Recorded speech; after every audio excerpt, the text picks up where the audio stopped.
reproduction number nasa 0.2 na lang, 0.22, or yung yung incidence, ibig sabihin kada araw bawat 100,000 na tao sa Pampanga, isa na lang yung nahahawaan.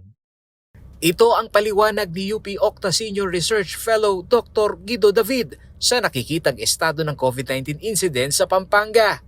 Ang 0.2% ay lumalarawan sa pagbaba ng kaso ng COVID-19 mula sa key indicators na pinagbabasehan ng research group.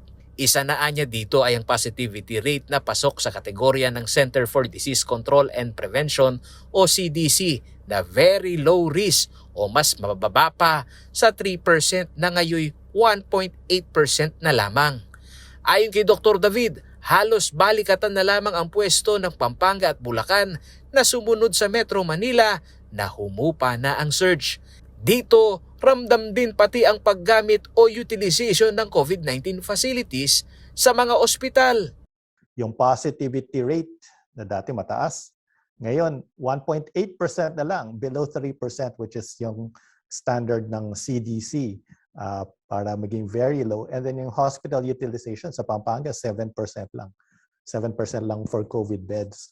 For Bulacan, mas mataas ng konti, 15%. Pero para silang mababa. Sinabi ni David na kahit gumaganda ang vaccination rate sa mga katabing probinsya ng Metro Manila, hindi dapat maging kampante ang mga lokal na pamahalaan. Dapat anyang matuto ang mga ito sa naging senaryo sa ibang bansa na nagluwag sa ilang quarantine protocol gaya ng pagtanggal ng pagsuot ng face mask o minimum health standard na kalaunay nagresulta ng pagkakaroon ng COVID-19 surge. Continued compliance with minimum public health standards, mahalaga yun din yan. Kasi nakikita natin sa mga ibang bansa, sa Europe, for example, dahil naghinto na silang mag-require ng face mask. At in fact, sa Germany, kaya nagka-surge din dahil itinigil na nila yung free public testing. So wala na nagpapatest basically. So sa atin, patuloy pa rin naman yung pagsunod natin sa minimum public health standards.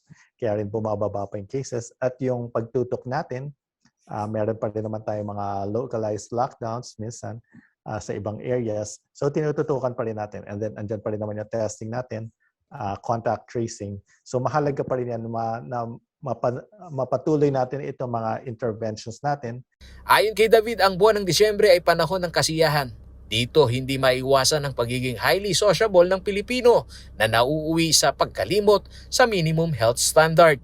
Dapat umanong maipaunawa ng mga lokal na pamahalaan na may bababang vaccination rate na kailangang paigtingin ang quarantine protocol upang matapatan ang problema ng surge na hindi malayong mangyari sa bansa, lalo't ito'y nakita na sa mga bansang may mataas na vaccination rate. Paolo G. Santos, CLTV News.